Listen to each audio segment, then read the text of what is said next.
So for this question, we have to convert this fraction into a whole number. So what to do? We have to multiply all the equation with 8. Okay, both RHS and LHS. So now multiply with 8. What we get?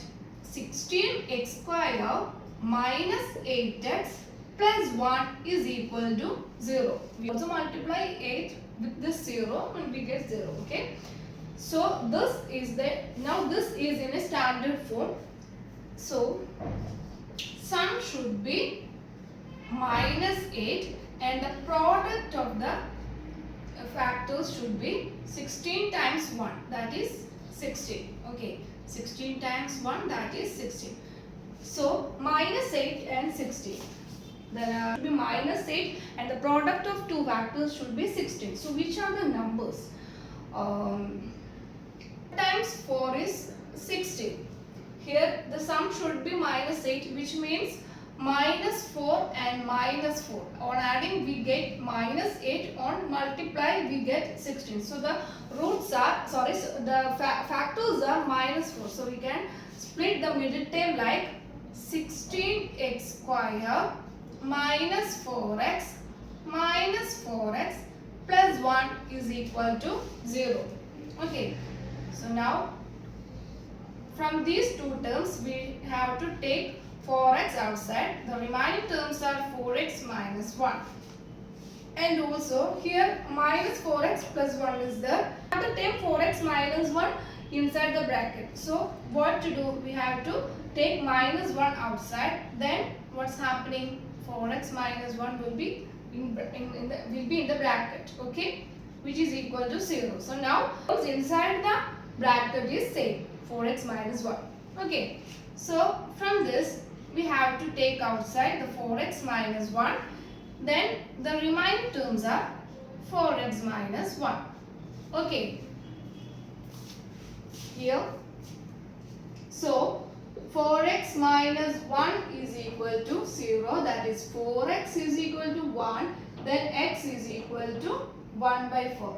Here also the next term also 4x minus 1 is equal to 0, then 4x is equal to 1, x is equal to 1 by 4, which means both the roots are same. Okay, so x is equal to 1 by 4 is the root of the equation. Okay, so clear?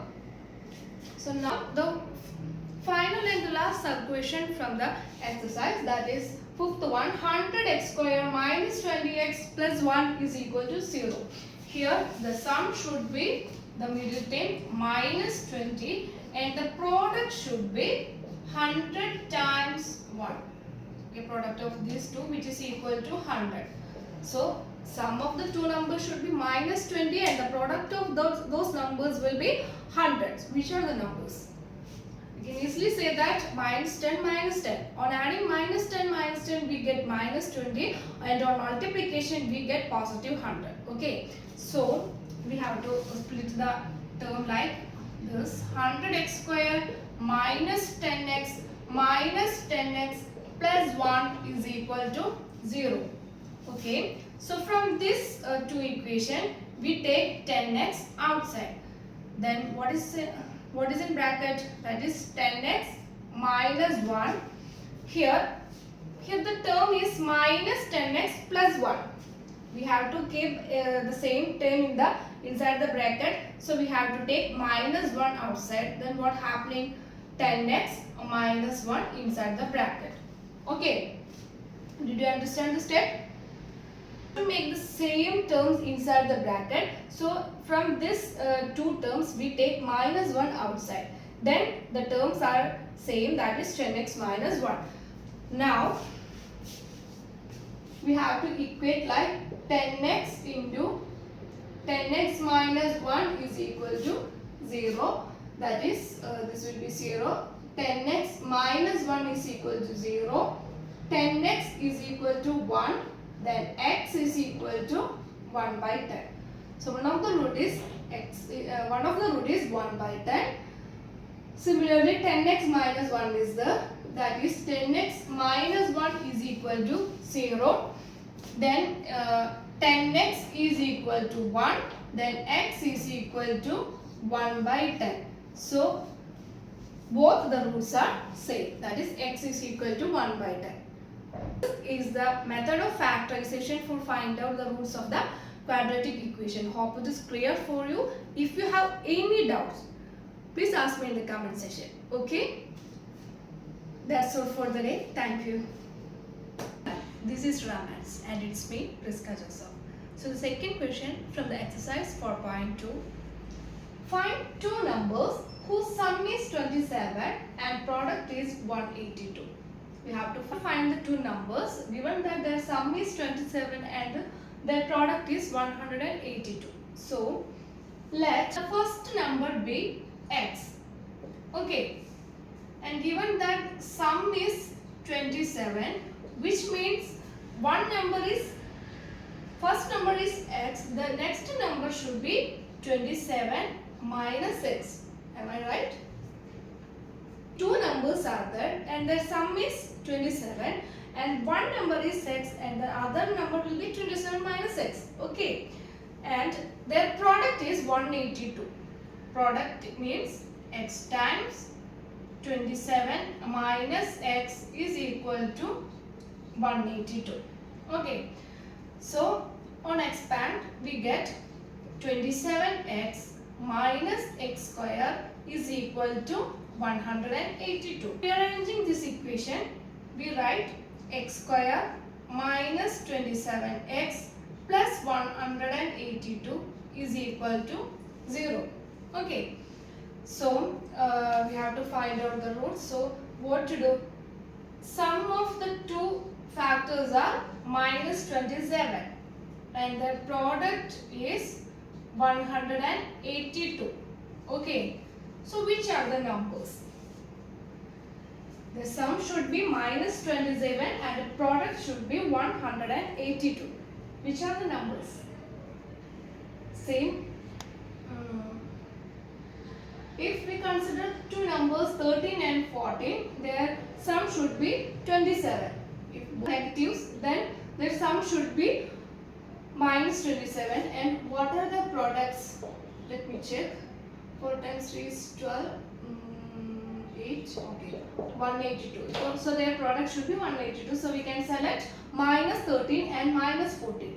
So x square, this term can be rewrite as x square minus 14x minus 13x plus 182 is equal to 0.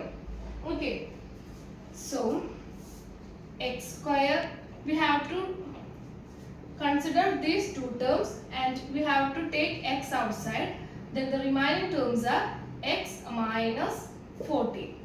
Okay, so from this term we have to take 13, then the remaining terms are x and 14.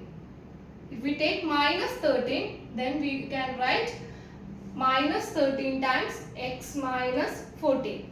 Okay, is it clear for you? Okay, then now x minus 14 is common, so we can take it outside, that is x minus 14 times x minus 13, which is equal to 0. Then x minus 14 is equal to 0, x is equal to 14. Similarly, x minus 13 is equal to 0, then x is equal to 13. So the roots are 13 and 14, which means the two numbers are 13 and 14. Okay, hope you understand this question clearly. Okay, so now the third question is, find two consecutive positive integers whose squares is 365. Okay, so there are two consecutive numbers and given that their sum of squares is 365. So now the first number should be x and the next consecutive integer should be x plus 1. So these are two numbers and given that their sum of whose squares is 365. Squares of, so x square plus x plus 1, the whole square is equal to 365. Okay, so next x square plus, we can expand x plus 1 the whole square as x square plus 2x plus 1, which is equal to 365. This is in the form of a plus b the whole square, which is equal to a square plus 2ab plus b square. So here x square plus x square is 2x square plus 2x plus 1 is equal to 365. Now 2x square plus 2x 1 minus 365, that is minus 364 is equal to 0. Okay, and 2 is common in all the terms, so we have to take 2 outside. Then the remaining terms are x square plus x minus 182 is equal to 0. Okay, that of the previous equation. So sum should be positive 1 and the product should be minus 182. So the numbers are positive 14 and minus 13. Okay.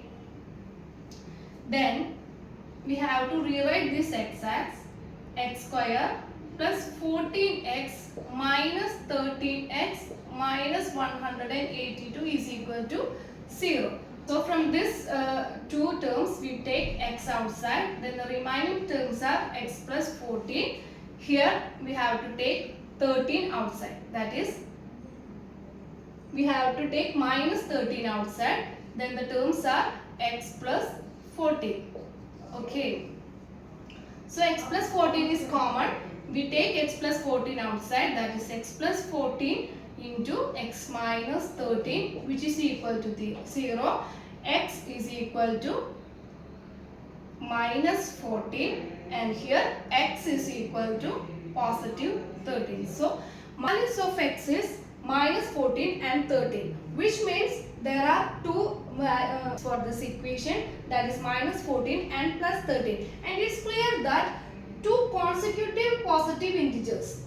In this question we have to consider only the positive integers, so we have to take x is equal to 13 and the next term is 13 plus 1 14. These are two consecutive positive integers, so we have to take 13 and 14. Okay, so this is the answer.